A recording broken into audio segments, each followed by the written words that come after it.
Halo Sobat MC, jumpa lagi dengan saya Michael dari MC Consulting. Nah, pokok-pokok perubahannya yang perlu kita cermati adalah pencantuman NIK atau nomor paspor. Nah, hal di sini adalah poin yang penting untuk kita ketahui bahwa e-faktur atas penyerahan kepada pembeli orang pribadi harus mencantumkan NPWP atau NIK, nomor paspornya. Ya, jika tidak ada NPWP maka kita harus menginput NIK atau nomor paspor. Selain itu, pada poin berikutnya kita melihat di sini ada pengisian jenis barang dalam faktur pajak.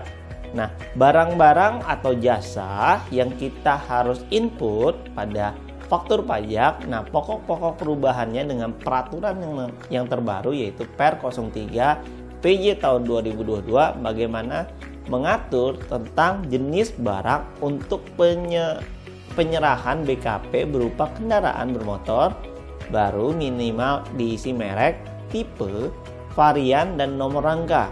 Nah, selain itu jenis barang untuk penyerahan BKP berupa tanah dan atau bangunan minimal diisi alamat lengkap. Selain itu untuk terkait dengan transaksi dalam mata uang asing. Wah, ini adalah perubahan yang kita lihat di sini ada yaitu dikonversi dengan kurs KMK yang berlaku pada saat faktur pajak seharusnya dibuat. Nah, jadi ketika Anda melakukan suatu transaksi dengan transaksi yang menggunakan mata uang asing, transaksi tersebut harus dikonversi berdasarkan nilai kurs KMK yang berlaku pada saat faktur pajak seharusnya dibuat. Kemudian pemberian nomor seri faktur pajak terkait dengan pemberian NSFB, jadi nomor seri faktur pajak dalam jumlah tertentu. Kemudian nomor seri faktur pajak digunakan untuk pembuatan faktur pajak mulai tanggal saat pemberian nomor seri faktur pajak. Nah, perubahan berikutnya adalah terkait dengan kode transaksi, ya. Kode transaksi di sini ada penambahan kode transaksi 05 untuk penyerahan PPN yang dipungut dengan besaran tertentu. Confirmation terkait dengan pasal 9A Undang-Undang PPN, yang dimana sebelumnya kita menggunakan DPP nilai lain dengan kode transaksi 04. Kemudian terdapat pengaturan kembali penandatanganan e-faktur, di mana pihak yang berhak menandatangani e-faktur ditunjuk dengan mendaftarkannya sebagai admin di aplikasi e-faktur. Selain itu, pokok-pokok perubahannya ini cukup banyak ya. Aplikasi e-faktur ini adalah host to host untuk PJAP. Jika Anda menggunakan PJAP, ya, ini hanya untuk PJAP-nya saja. Jadi aplikasi e-faktur untuk host to host hanya untuk PJAP.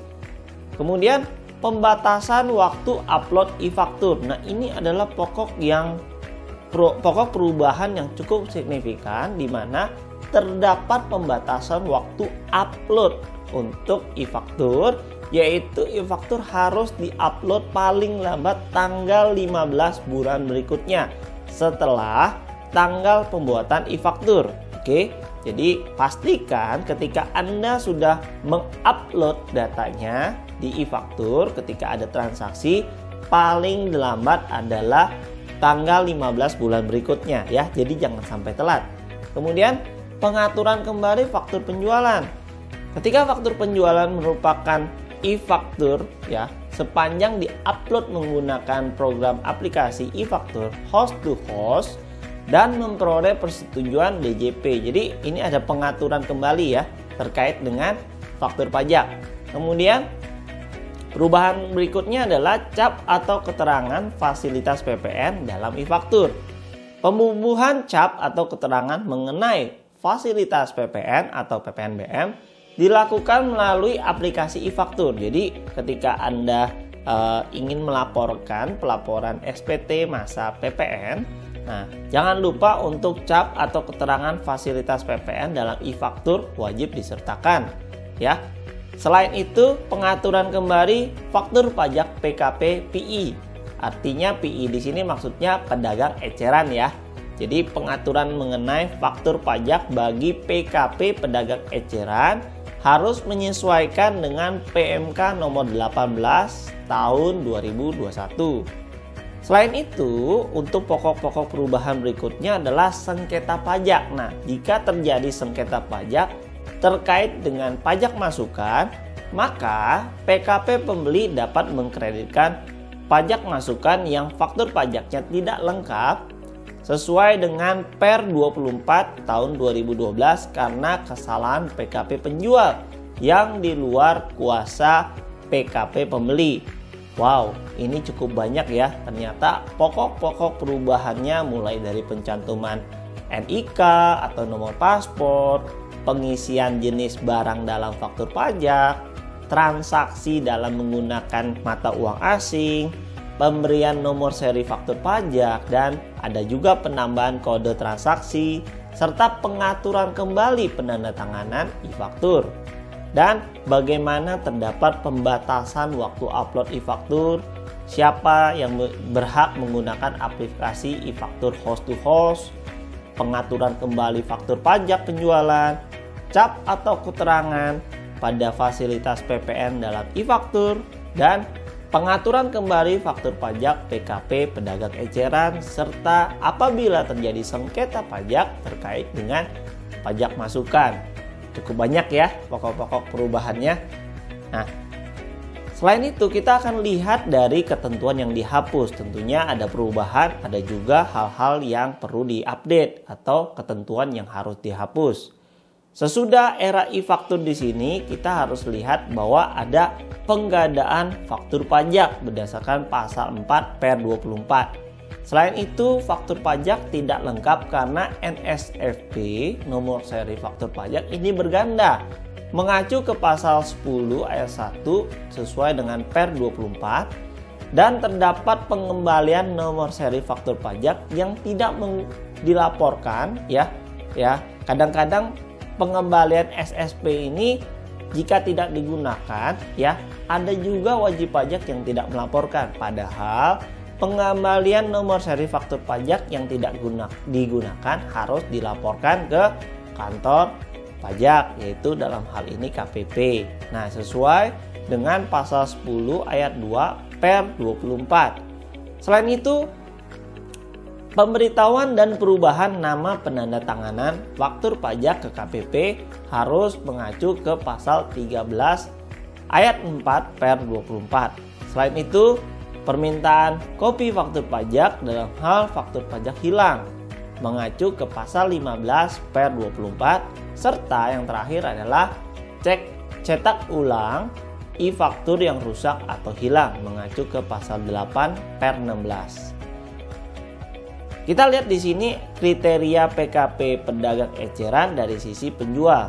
Jadi ketentuan-ketentuan yang dihapus sesudah e-faktur di sini adalah mengacu ke pasal 1 angka 7 Per 24 dan pasal 1 Per 58. Ini menyesuaikan dengan PMK yang terbaru yaitu PMK 18 tahun 2021.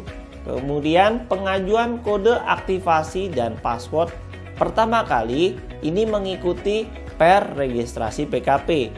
Selain itu juga ada pengajuan dan pemberian sertifikat elektronik. Jadi kita berurut ya di pasal 8, pasal 9 Per 24 mengikuti bagaimana proses registrasi PKP.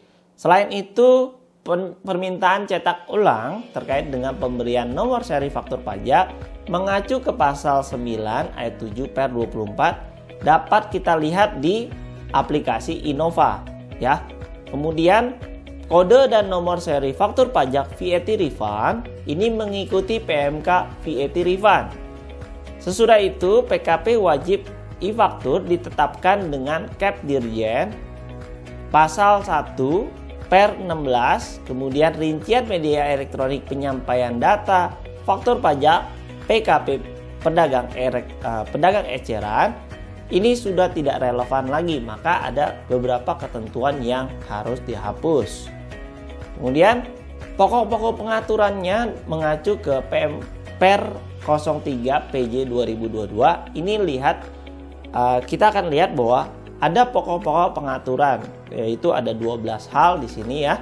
12 hal di sini melihat bagaimana mulai dari kewajiban dan saat pembuatan faktur pajak, kemudian keterangan dalam faktur pajak dan ketentuan pengisian keterangan dalam faktur pajak, bentuk dan tata cara pembuatan faktur pajak, tata cara pembetulan, penggantian, pembatalan, kemudian ada faktur pajak PKP pedagang eceran, kemudian persyaratan formal dan material faktur pajak tidak lengkap, faktur pajak terlambat yang dibuat, kemudian faktur pajak dianggap tidak dibuat seperti apa.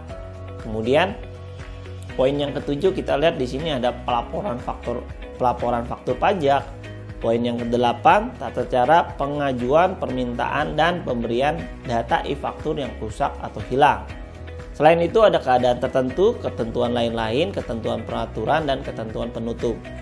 Informasi lebih lanjut, kalian dapat mengakses website kami, link tertera pada kolom deskripsi di bawah ini.